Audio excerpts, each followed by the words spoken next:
Hello friends, स्वागत है आपके अपने परिवार एग्जाम पीक पावर में। मेरा नाम है योगेंद्र और आज के सेशन में हम आपके लेकर आ चुके हैं मोस्ट इंपोर्टेंट क्वेश्चंस जो कि आपके एग्जाम में पूछे जाएंगे।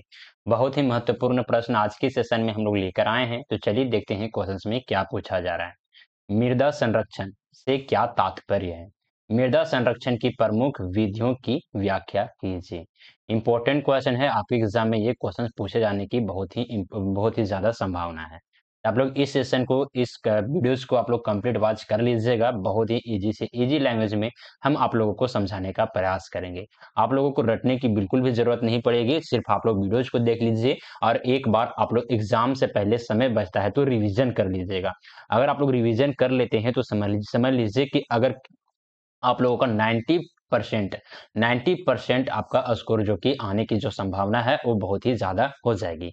समझे ना? तो आप लोग टेंशन फ्री रहिए, आप लोग सिर्फ वीडियोस को देखिए, फिर रिवीजन कीजिए। और आप लोग इस पेपर का कंप्लीट तैयारी करना चाहते हैं सीक्वेंस वाइज, सीरियल वाइज से, तो आप लोग इसी वीडियो के डिस्क्रिप्शन बॉक्स में चले जाइए। वहां पे आप लोगों को इस पेपर का प्लेलिस्ट का लिंक मिल जाएगा, तो वहां से जाकर आप लोग इस पेपर का कंप्लीट तैयारी कर सकते हैं प्लेलिस्ट के माध्यम से। समझे ना?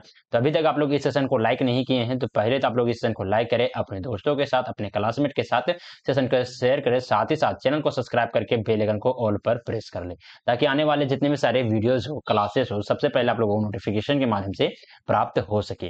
तो चलिए आ जाते हैं अपनी क्लास पे। सबसे पहले हम लोग पॉइंट लिखेंगे क्या? तो मृदा संरक्षण का तात्पर्य, यानी कि मृदा संरक्षण से तात्पर्य क्या है। तो चलिए इसे हम लोग समझते हैं और आप लोग प्रयास कीजिएगा किसी तरह से पॉइंट बना बना कर ही अपने आंसर शीट में भी लिखें, ताकि आपका जो नंबर कटने का संभावना है वो बिल्कुल भी नहीं रहेगा। समझे? तो मृदा संरक्षण का तात्पर्य उन उपायों और प्रक्रियाओं से है जिसका उद्देश्य मिट्टी के कटाव, ध्यान में रखिएगा, यहाँ से मोस्ट इंपॉर्टेंट पॉइंट आ जाता है, मिट्टी के कटाव, गुणवत्ता में गिरावट और पोषक तत्वों की कमी को रोकना है। ये क्या हो जाता है? तो मृदा संरक्षण का तात्पर्य हो जाता है क्या? तो मिट्टी के कटाव, यानी कि मिट्टी का कटाव को रोकना, साथ ही साथ गुणवत्ता में गिरावट को रोकना, पोषक तत्वों की कमी को रोकना, यही क्या हो जाता है? तो मृदा संरक्षण का तात्पर्य हो जाता है। समझे? तो मृदा संरक्षण प्राकृतिक संसाधनों को अस्थायी रूप से बनाए रखने और कृषि, वन और जल स्रोत के लिए मिट्टी की उत्पादकता बढ़ाने में सहायक होता है। यह न केवल मिट्टी की गुणवत्ता को संरक्षित करता है बल्कि पर्यावरणीय संतुलन बनाए रखने में भी योगदान देता है। चलिए आगे आ जाते हैं, नेक्स्ट पॉइंट में आ जाते हैं, मृदा संरक्षण की आवश्यकता। मृदा संरक्षण क्यों आवश्यक है, तो चलिए इसके बारे में हम लोग समझेंगे। और इसको समझने से पहले जो भी स्टूडेंट, अगर आप लोग इन सारे क्वेश्चंस का पीडीएफ एकदम बेहतर तरीके से सोल्यूशन या फिर व्हाट्सएप ग्रुप में ज्वाइन होना चाहते हैं, तो आप लोग इस नंबर पे कांटेक्ट कर सकते हैं, जो कि नंबर है 94 30 70 2606। आप लोग इस नंबर पे व्हाट्सएप मैसेज के जरिए हमसे कांटेक्ट कर सकते हैं, किसी प्रकार का अगर कुछ भी डाउट वगैरह आप लोग का रह जाता है तो। समझे? तो चलिए मृदा संरक्षण की आवश्यकता को चलिए हम लोग समझते हैं।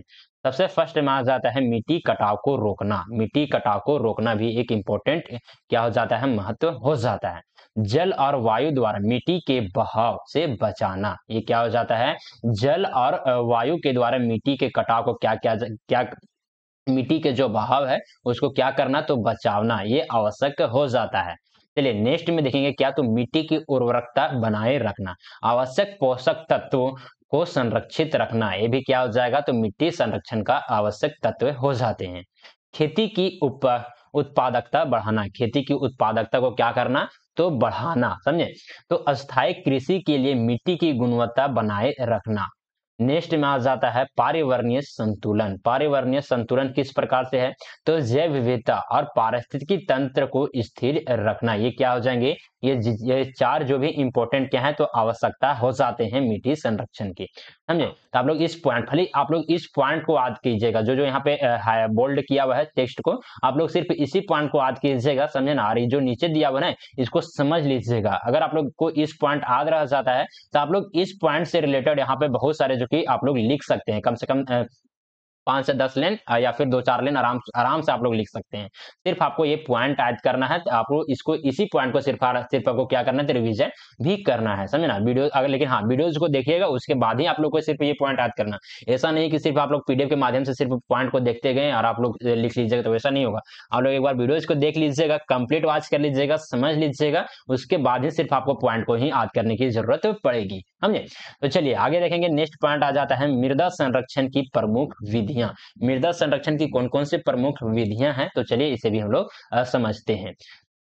सबसे फर्स्ट में आ जाता है कृषि विधियां यानी कि एग्रीकल्चर मेथड। ढाल ढलान पर जैसे इस प्रकार का अगर कोई भी भूभाग होता है, तो इस पर हम लोग किस प्रकार से खेती करेंगे, तो सीढ़ी नुमा खेती बनाकर हम लोग क्या कर सकते हैं, तो मिट्टी की संरक्षण कर सकते हैं। किस प्रकार से? जब यहाँ पे जल का बहाव आएगा, तो यहाँ जो मिट्टी का कटाव रहेगा ना, बहुत ही कम करेगा, समझे ना? बहुत ही क्या करेगा, कम करेगा, क्योंकि यहाँ पे जब पानी गिरेगा तो यहाँ पे आके इसका जो पानी का जो प्रेशर है वो क्या हो जाएगा, धीरे धीरे लो हो जाएगा, समझे ना? लेकिन अगर ढलान पर सीधे सीधे आप लोग अगर खेती कर देते हैं, तो जिसका जो मिट्टी के जो कटाव है बहुत ही ज्यादा यहाँ देखने को मिलेगा, समझे? ढलान के समानांतर हल चलाने से जल के प्रवाह और मिट्टी के कटाव रोके जा सकते हैं। नेक्स्ट में आ जाते हैं फसल चक्र किस प्रकार से, यानी कि क्रॉप रोटेशन। विभिन्न प्रकार के फसलों को बदल कर उगाने से मिट्टी की उर्वरकता क्या रहती है, तो बनी रहती है। जिस प्रकार से आप लोग अगर किसी भी भूभाग पर अगर आप लोग लगातार एक ही फसल का खेती करते रहते हैं, समझे ना, तो इसकी जो गुणवत्ता होती है, जो इसकी उर्वरकता क्षमता होती है, बहुत ही ज्यादा क्या हो जाएगी, तो कम हो जाएगी। लेकिन यहाँ पे क्या करेंगे, तो बदल बदल कर किसी मौसम में हम लोग धान का खेती करेंगे, किसी मौसम में हम लोग क्या करेंगे, इसी भूमि में गेहूँ लगा देंगे या फिर कोई साग सब्जी लगा देंगे। तो इसी प्रकार से बदल कर ही खेती करना है। ऐसा नहीं कि आप लोग लगातार अगर गेहूँ का ही खेती इस पर करते रहिएगा या फिर गन्ना का ही खेती करते रहिएगा, तो जो इसकी गुणवत्ता है, उर्वरकता क्षमता है, वो क्या हो जाएगी, तो कम हो जाएगी। तो यहाँ पे ये बोला जा रहा है फसल चक्र एक इंपॉर्टेंट फैक्टर हो जाता है। चलिए नेक्स्ट हम देखेंगे कवर क्रॉप क्या होता है, तो खाली भूमि पर घास या फसल उगाकर मिट्टी को क्षरण से बचाया जाता है। कहने का मतलब है कि किसी भी भूभाग में अगर खाली मिट्टी रह जाता है, खाली भूमि रह जाता है, तो वहाँ पे क्या किया जाता है, तो घास या फिर कोई भी फसल उगाकर वहाँ पे क्या किया जाता है, तो मिट्टी के क्षरण को क्या किया जाता है, तो बचाया जाता है, यानी कि उसका जो कटाव वगैरह होता है उसको भी बचाया जाता है। साथ ही साथ उसका जो उर्वरकता क्षमता होता है वो भी बना हुआ रहता है, क्योंकि जब किसी भी फसल में अगर यहाँ पे अगर आप लोग किसी भी भूभाग में अगर घास लगा देते हैं, घास अगर फिर से यहीं पे क्या हो जाता है, तो मर जाता है, यहीं पे छोड़ देते हैं आप लोग, यहाँ के जो उर्वरकता क्षमता होता है ना, ये भी क्या हो जाता है, तो बढ़ जाता है। ध्यान में रखिएगा, समझे ना? चलिए आगे देखेंगे आंतरिक विधियां किस प्रकार से हैं, तो देखेंगे इसकी इसी का ये सब पॉइंट आ जाता है। टेरिस टेरेस खेती क्या होता है, तो पहाड़ी क्षेत्रों में सीढ़ी नुमा खेती बनाकर जल और मिट्टी के बहाव को नियंत्रित किया जा सकता है। देखिए इस पॉइंट को हम यहाँ पे ऊपर में ही आप लोगों को समझाने का प्रयास किए हैं। देखिए ये पॉइंट ही यहाँ पे नीचे लिखा गया है, आप लोग आसानी से समझ सकते हैं इस पॉइंट को भी। चलिए आगे देखेंगे बांध और चेक डैम बनाकर भी क्या कर सकते हैं, जल के प्रवाह को नियंत्रित करके बांधों का निर्माण बांध मतलब नियंत्रित करने के लिए क्या कर सकते हैं, तो बांधों का निर्माण कर सकते हैं। अगर हम लोग जल के प्रवाह को रोक देते हैं तो क्या होता है, तो वहां पे जो भूमिगत जल स्तर है उसमें भी वृद्धि देखने को मिलता है। साथ ही साथ भूमि का जो कटाव होता है, जो मिट्टी का कटाव होता है वो भी नियंत्रित होता है बांध और चेक डैम बनाकर, समझे ना? चलिए आगे देखेंगे, नेक्स्ट में आ जाता है रोक धारिया क्या हो जाता है, तो तेज हवा के प्रभाव को कम करने के लिए पेड़ों की कतारें लगाई जाती है, समझे ना? पेड़ों की कतारें लगाई जाती है। कहने का मतलब है कि अगर किसी भी क्षेत्र में अगर यहाँ पे खेती करते हैं या फिर किसी भी अन्य कार्य करते हैं, तो अगर हम यहाँ पे बड़े बड़े पेड़ लगा देंगे ना, ऐसे बड़े बड़े पेड़ लगा देंगे, समझे ना? तो अगर इधर से हवा चलेगी, समझे ना? हवा चलेगी तो क्या होती है, तो ये जो हवा को क्या करती है, ये जो पेड़ें होती है वो क्या करती है, रोकती है। इसी को क्या कहा जाता है, तो रोकधारियां। तेज हवा के प्रभाव को कम करने के लिए पेड़ों की कतार लगाई जाती है। अगर हम लोग इस वाले बाउंड्री पे क्या करेंगे, तो पेड़ के कतार लगा देंगे, तो हवा का जो प्रभाव होता है उसको क्या करता है, तो कम कर देता है, समझे ना? चलिए आगे देखेंगे क्या तो जैविक विधियां किस प्रकार से हैं, तो सबसे फर्स्ट में आ जाता है क्या तो वृक्षारोपण किस प्रकार से, तो अधिक से अधिक वृक्ष लगाने से मिट्टी की कटाव को रोका जा सकता है। कैसे रोका जा सकता है, तो अगर किसी भी भूभाग पर अगर हम लोग यहाँ पे पेड़ पौधे लगाते हैं तो क्या होता है, जो इसकी जड़ होती है, इसकी जो जड़ें होती है वो क्या करती है, तो मिट्टी को जकड़ कर रखती है, पकड़ कर रखने के कारण से क्या होता है, जो यहाँ पे पानी अगर यहाँ पे अगर बरसात से अगर जो भी पानी वगैरह गिरता है या फिर बाढ़ वगैरह आता है तो यहाँ पे जो कटाव होता है ना बहुत ही कम होता है। क्यों कम होता है कि जो इसका जो जड़ होता है, पेड़ पौधे का जो जड़ होते हैं वो मिट्टी को क्या करते हैं, तो जकड़ कर रखते हैं, पकड़ कर रखते हैं, समझे। आगे आ जाएंगे घास पट्टी रोकना कहने का मतलब है कि मिट्टी को स्थिर बनाए रखने के लिए घास उगाना चाहिए। किसी भी भूभाग पर अगर हम लोग क्या करेंगे तो घास उगा देंगे तो यहाँ पे क्या हो जाता है, तो अगर यहाँ पे कोई भी बारिश होगा ना, बारिश मतलब कि यहाँ पे बारिश अगर होता है इस भूमि पे, तो जो घास होता है ना ये ऊपर ऊपर क्या होता है, स्लोपिंग बना देता है, पट्टा टाइप में बन जाता है और मिट्टी को क्या करता है, तो संरक्षित करता है। पानी क्या होता है, तो पानी यहाँ पे इधर की ओर क्या आ जाता है, बह जाता है। यहाँ पे मिट्टी का जो संरक्षण भी यहाँ पे देखने को मिल जाता है घास पट्टी को यहाँ पे रोपण के माध्यम से, समझे। चलिए आगे देखेंगे हरी खाद क्या है, तो जैविक पदार्थों का उपयोग करके मिट्टी की उर्वरकता को बढ़ाना। कहने का मतलब है कि किसी भी मतलब कि हरी खाद कहने का मतलब है कि जैविक पदार्थों का उपयोग किया जाता है, यानी कि वैसे नहीं खाद डीएपी यूरिया का प्रयोग नहीं करना चाहिए, समझे ना। मतलब कि हरी खाद जो नेचुरल के द्वारा ही तैयार किए जाते हैं, जैसे कि गोबर हो गया, है ना, गोबर हो गया या बहुत सारे अलग अलग प्रकार के यहाँ पे मतलब कि मेथड से बनाए जाते हैं हरी खाद, समझे। तो अगर उन सारे खादों का अगर प्रयोग करते हैं तो जो मिट्टी होती है ना उसका जो उर्वरकता क्षमता है उसको हम बढ़ा सकते हैं, समझे ना। चलिए आगे देखेंगे, नेक्स्ट में आ जाता है जल संरक्षण विधियां किस प्रकार से है, तो वाटर शेड प्रबंधन बनाकर भी हम लोग क्या कर सकते हैं, तो जल संरक्षण की विधियों के माध्यम से हम लोग मिट्टी संरक्षण कर सकते हैं। किस प्रकार से, तो जल स्रोतों का प्रबंधन करके मिट्टी के कटाव को रोका जाता है। नेक्स्ट में आता है नहर प्रणाली यानी कि कैनल सिस्टम, नियंत्रित सिंचाई प्रणाली से मिट्टी का क्षरण। आगे देखेंगे, नेक्स्ट में आ जाता है भूमि प्रबंधन विधियां किस प्रकार से, तो फसल के जो अवशेष हैं ये संरक्षण किस प्रकार से करेंगे, फसल के अवशेषों को मिट्टी की सतह पर बिछाना ताकि जल का वाष्पीकरण कम हो और कटाव से बचा जा सके। जिस प्रकार से अगर यहाँ पे किसी भी भूभाग पर यहाँ पे क्या करेंगे, तो फसल का जो भी अवशेष होता है अगर हम लोग यहाँ पे क्या करेंगे तो बिछा देंगे तो क्या होता है, जो इसका जो नमी होता है, जो आर्द्रता होता है भूमि का, क्या करेगा, तो वाष्पीकरण यहाँ पे बहुत ही कम प्रक्रिया होगा, मतलब वाष्पीकरण का जो प्रक्रिया होगा वो ना के बराबर होगा। क्यों, क्योंकि यहाँ पे जो कि अवशिष्ट पदार्थ हैं फसल का, ये क्या कर रहे हैं, तो रोक रहे हैं, जो ऊपर का जो धूप का जो रोशनी है वो नीचे भूमि पर नहीं आने दे रहा है, समझे ना। इसी कारण से यहाँ पे क्या होता है, तो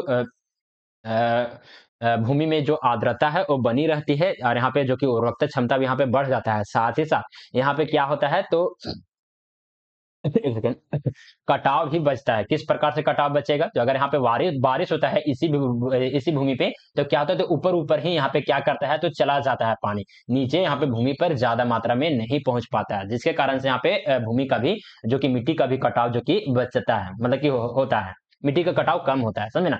नेक्स्ट में आते हैं क्षेत्र विभाजन, छोटे छोटे हिस्सों में भूमि को विभाजित करके कटाव को कम करना।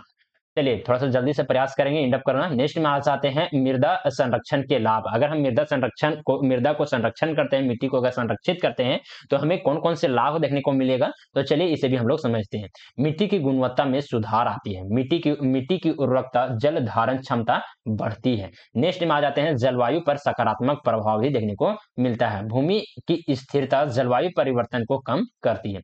नेक्स्ट में आ जाएंगे, पॉइंट नंबर 3 में आ जाता है खेती की उत्पादकता में वृद्धि, मृदा संरक्षण के कारण फसल उत्पादन में सुधार होता है। आगे देखेंगे पर्यावरणीय संतुलन, जैव विविधता को संरक्षित करने में मदद करता है। क्या, तो पर्यावरणीय संतुलन, समझे ना। पर्यावरणीय संतुलन मिट्टी संरक्षण से किस प्रकार से मिलता है, तो आप लोग आसानी से तरीके से समझ सकते हैं। ऊपर में बहुत सारा देखिए एग्जाम्पल के माध्यम से, डायग्राम के माध्यम से समझाने का प्रयास किए हैं, तो आप लोग आसानी तरीके से समझ लीजिएगा, समझे ना। और जो भी स्टूडेंट अगर आप लोग इन सारे इन सारे क्वेश्चंस का अगर आप लोग पीडीएफ या फिर व्हाट्सएप ग्रुप में ज्वाइन करना चाहते हैं तो आप लोग इस समय पे कांटेक्ट कर सकते हैं, जो कि नंबर है 9430702606 9430702606। आप लोग इस समय पे व्हाट्सएप मैसेज के जरिए हमसे कांटेक्ट कर सकते हैं। किसी प्रकार का अगर कुछ भी डाउट वगैरह रहता है तो आप लोग हमसे संपर्क कर सकते हैं। तो चलिए देखते हैं इस क्वेश्चन का निष्कर्ष, जो कि मोस्ट इंपॉर्टेंट पॉइंट हो जाता है। निष्कर्ष लिखना आप लोग अपने आंसर शीट में बिल्कुल भी मत भूलिएगा। तो निष्कर्ष में हम लोग क्या लिखेंगे, तो मृदा संरक्षण सतत विकास के लिए अनिवार्य है।